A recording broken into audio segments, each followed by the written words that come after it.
Hello guys, in today's video I'm going to show you how you can easily add a routine in your ROBOROCK QRevo Edge.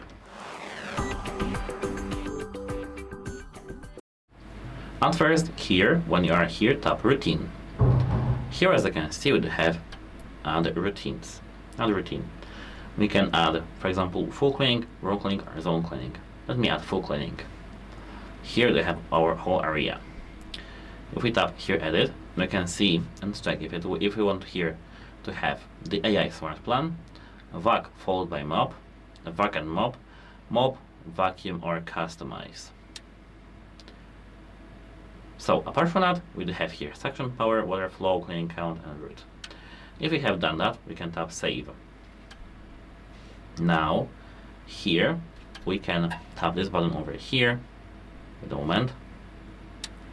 Where was that? Oh, I know, we have now the current tasks not ended, so let me tap here. Or we do have it done, so let me tap on routine back again.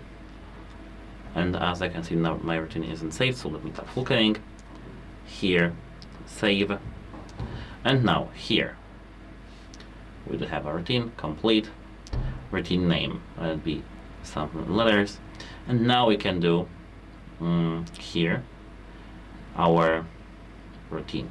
And to play the routine, just tap it over here. And that's it. Hope it helps you, and goodbye.